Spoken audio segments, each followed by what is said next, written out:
IPL లో జరిగిన top fights.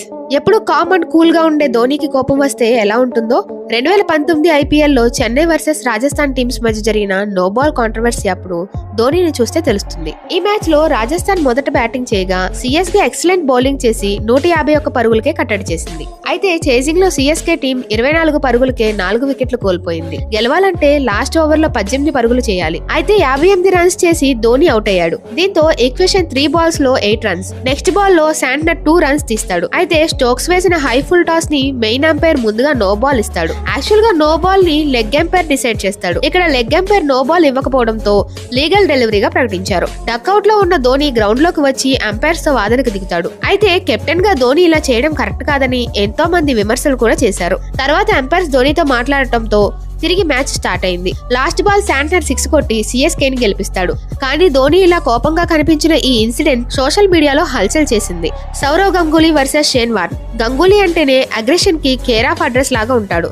ఇక ఆసీస్ ప్లేయర్స్ అయితే చెప్పాల్సిన పనే లేదు. అయితే 2008 ఐపీఎల్ కి షేన్ వార్న్ కి ఇంట్రెస్టింగ్ సీన్ జరిగింది. రాజస్థాన్ టీం టాస్ గెలిచి మొదట బ్యాటింగ్ చేసి 196 పరుగులు చేసింది.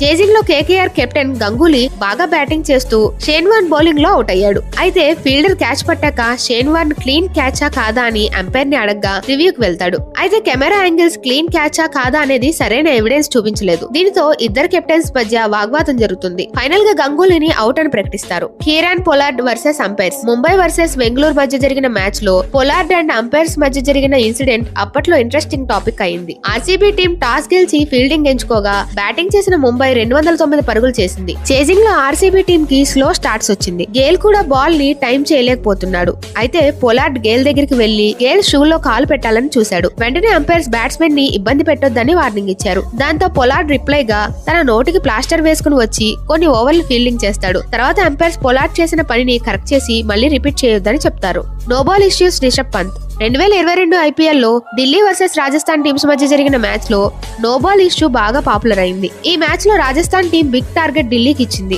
చేజింగ్ లో ఢిల్లీ ఆల్మోస్ట్ టార్గెట్ కి దగ్గరగా వచ్చింది. గెలవాలంటే 6 బాల్స్ లో 36 రన్స్ కావాలి. స్ట్రైక్ లో ఉన్న పోవెల్ మెక్కోయ్ వేసిన ఫస్ట్ 2 బాల్స్ లో 2 సిక్స్లు కొట్టాడు. అయితే 3వ బాల్ కూడా పోవెల్ స్టాండ్స్ లోకి పంపాడు. కానీ హై ఫుల్ టాస్ కావడంతో పోవెల్ అంపైర్ ని నో బాల్ అడగగా అంపైర్ నో బాల్ ఇవ్వలేదు. డక్అవుట్ లో ఉన్న కెప్టెన్ పంత్ అంపైర్స్ నిర్ణయాన్ని వ్యతిరేకిస్తూ ప్లేయర్స్ ని గ్రౌండ్ నుండి వచ్చేయమని చెప్తాడు. కానీ అంపైర్స్ మొత్తం కంట్రోల్ చేయడంతో మ్యాచ్ కంటిన్యూ అయింది. ఈ మ్యాచ్ లో రాజస్థాన్ టీం 15 పరుగుల తేడాతో గెలిచింది. Munaf Patel versus Amit Mishra. 2011 IPL season లో Mumbai versus Deccan Chargers teams మధ్య జరిగిన మ్యాచ్ లో మునాఫ్ పటేల్ అమిత్ మిశ్రాకి మధ్య జరిగిన గొడవ అప్పట్లో హాట్ టాపిక్ అయింది. అయితే మునాఫ్ పటేల్ చాలా సార్లు గొడవలకు దిగాడు. కానీ ఈసారి ఏకంగా తోటి ఇండియన్ ప్లేయర్ పైనే గొడవకు దిగడంతో గొడవ బాగా ఫేమస్ అయింది. టాస్ గెలిచిన డెక్కన్ టీం బ్యాటింగ్ ఎంచుకుంది. కానీ పిచ్ బ్యాటింగ్ కి కష్టంగా ఉండడంతో 18 ఓవర్లలో 105 పరుగులకు 6 వికెట్లు కోల్పోయింది. అయితే మిశ్రా రాగానే మునాఫ్ పటేల్ బౌలింగ్ లో 2 బౌండరీలు కొట్టి తిరిగి గేమ్ లోకి తెచ్చాడు. వెంటనే కోపంతో